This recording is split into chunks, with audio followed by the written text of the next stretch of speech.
जय शिवराय। आज 15 ऑगस्ट 2026 स्वातंत्र्य दिन। आज आम्ही सकाळी स्वातंत्र्य अचलपूर किल्ल्यावरती भारताचा तिरंगा ध्वज आम्ही त्या ठिकाणी फडकवला आणि आत्ता पुन्हा एकदा या ठिकाणी हा आहे वारीचा भैरवगड। हा दिसत आहे आपल्याला, हा आहे तालुका चिखलदरा या ठिकाणी असलेला हा वारीचा भैरवगड। आता हा संपूर्ण गडाची आपण सफर करूया। चला माझ्याबरोबर शेवटपर्यंत राहा आपण। वारीचा भैरवगड मेळघाटातील इतिहासाचा मूक साक्षीदार, दुर्ग, निसर्ग आणि श्रद्धेचा अनोखा संगम। अमरावती जिल्ह्यातील चिखलदरा तालुक्यात सातपुडा पर्वतरांगांच्या आणि मेळघाटच्या घनदाट जंगलात वसलेला वारीचा भैरवगड हा विदर्भातील तुलनेने कमी परिचित पण वैशिष्ट्यपूर्ण डोंगरी दुर्ग आहे। गावीरगड आणि चिखलदरा परिसरातील दुर्ग साखळीतील हा एक महत्त्वाचा गड मानला जातो। या गडावरून मेळघाटातील घाटमार्ग, दऱ्या आणि आसपासचा विस्तीर्ण परिसर स्पष्टपणे दिसत असल्याने त्याला पूर्ण टेहरणीच्या दृष्टीने महत्त्व प्राप्त झाले असावे। वारीचा भैरवगड तालुका चिखलदरा, जिल्हा अमरावती, पर्वतरांग सातपुडा, परिसर मेळघाट व्याघ्र प्रकल्प। मेळघाटच्या दाट जंगलात वसलेला हा गड आजही निसर्गप्रेमी आणि दुर्गभटक्यांना शांततेचा अनुभव देतो। परिसरात सागवन, बांबू आणि विविध वनस्पतीसह समृद्ध जैवविविधता आढळते। हे पहा, हे वारीच्या भैरवगडाचा हा आपल्याला प्रवेशद्वार पाहायला मिळत आहे। या ठिकाणी वीट बांधकाम आपल्याला या ठिकाणी पाहायला मिळतं आहे। त्यामुळं हा वीट बांधकाम असल्यामुळं हा जास्त जुना नसावा, कारण की साधारणतः 300-350 वर्षाच्या आतमध्येच असावा असं माझं मत आहे। तरी मी तुम्हाला सगळा इतिहास या व्हिडिओच्या माध्यमातून सांगणार आहे।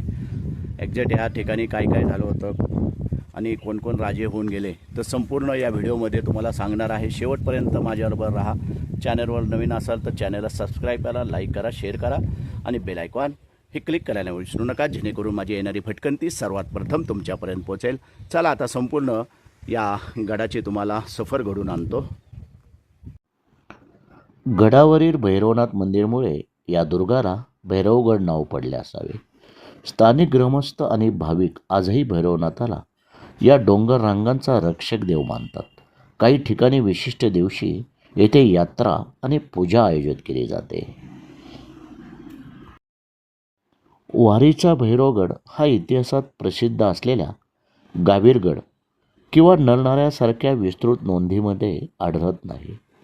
उपलब्ध ऐतिहासिक माहिती मर्यादित आहे। मात्र अभ्यासकांच्या मते हा गड मेळघाटातील संरक्षण आणि टेहळणी व्यवस्थेचा भाग असावा। गावीरगडसारख्या प्रमुख दुर्गाशी संदेशवहन करणे, घाटमार्गावर लक्ष ठेवणे आणि शत्रूच्या हालचालीवर नजर ठेवणे हे त्याचे प्रमुख कार्य असावे। या भागातील अनेक लहान दुर्गांप्रमाणे याचाही उपयोग लष्करी चौकी म्हणून झाला असण्याची शक्यता आहे। जय शिवराय। आता आपण वारीच्या भैरवावर आलेलो आहे आणि वारीच्या भैरवावरती आपल्याला या ठिकाणी खाली बघा खोल अशी विहीर आपल्याला या ठिकाणी पाहायला मिळत आहे। ही आहे वारीच्या भैरवावर असलेली विहीर। आता आपण हे अवशेष काही अजून थोडेफार अवशेष ते बघूया आपण। चला, वारीच्या भैरवगडवर एकमेव ही वास्तू तेवढी राहिलेली आहे, ते तुम्हाला दाखवायचा प्रयत्न करतो मी। हे पहा, कालांतराने हे सुद्धा नामशेष व्हायच्या मार्गावर आहे। त्यामुळे आपण गड बंदकर्ती करणारे जे ट्रेकर मंडळी आहेत त्यांनी विदर्भाचा दौरा करताना हा वारीचा भैरवगड अवश्य करा, कारण की पुन्हा हा राहील न राहील सांगता यायचं नाही। त्यामुळे आत्ता करणं खूप गरजेचं आहे। हे पहा, हे सगळं मी तुम्हाला दाखवतोय आत्ता। हा अवशेष तेवढा वास्तू या इथली राहिलेली आहे। हा संपूर्ण परिसर इथून दिसतोय आपल्याला। विहंगम असं दृश्य आपल्याला या ठिकाणावरून दिसत आहे। आणि हे पहा, अतिशय खूप छान पद्धतीने या ठिकाणी एवढी तरी वास्तू आता राहिलेली आहे। पुढं माहिती नाही काय. हे पहा इथून खाली ते समोर मी तुम्हाला मगाशी विहीरसुद्धा दाखवलेली इथली. आणि हे पाहून आता आपण अजून काय अवशेष आहेत का पाहूया आणि जाऊया पुढे पुढे पुढे. वारीच्या भैरवगडावरून आपल्याला जे समोर अतिशय विहंगम असं दृश्य दिसतंय हे संपूर्ण आहे मेळघाट परिसर. हा आपल्याला दिसतोय मेळघाटचं अतिशय सुंदर विहंगम असं आपल्याला या ठिकाणी हे सर्व दृश्य पाहायला मिळत आहे. हा हा हा काय आपला हा सह्याद्री पहा, अतिशय सुंदर असं हे दृश्य आपल्याला या ठिकाणी पडत आहे. हे समोर जी गाडी आमची दिसते त्या तिथपर्यंत आमची गाडी आलेली आहे आणि तिथनं काय 5 मिनिटाचा रस्ता आहे हा वारीच्या भैरवगडाला जाणारा. आणि ही संपूर्ण बघत आहे तुम्हाला दाखवत आहे परिसर.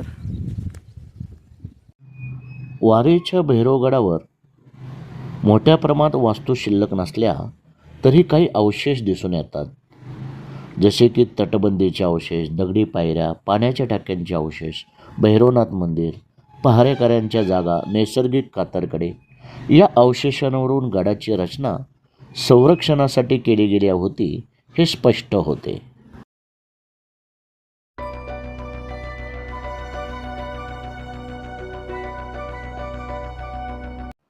वारीच्या भैरवगडावरून मेळघाटच्या दऱ्या, सातपुड्याच्या डोंगररांगा आणि हिरव्यागार जंगलाचे विहंगम दृश्य दिसते. पावसाळ्यात धुक्याने वेढलेला हा परिसर अत्यंत रमणीय दिसतो, तर हिवाळ्यात स्वच्छ हवामानामुळे दूरवरचा प्रदेशही पाहता येतो.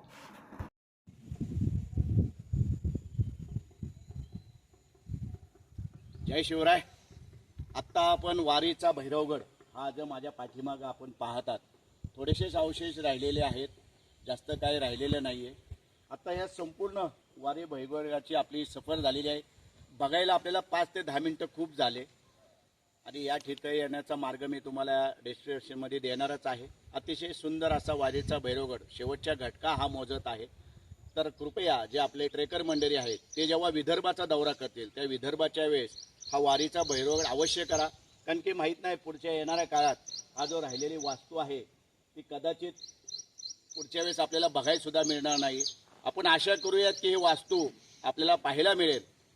मी कुठलाही तुम्हाला निगेटिव्ह करत नाही, नेगेटिव्ह कुठलेही पसरवत नाही आहे, परंतु आता जी परिस्थिती पाहता कदाचित या वास्तू पुढे राहतील का नाही सांगता येणार नाही. त्यामुळे आपल्या भटक्या मंडळींनी लवकरात लवकर हा वारीचा भैरवगड अवश्य करावा विदर्भ भटकंतीमध्ये.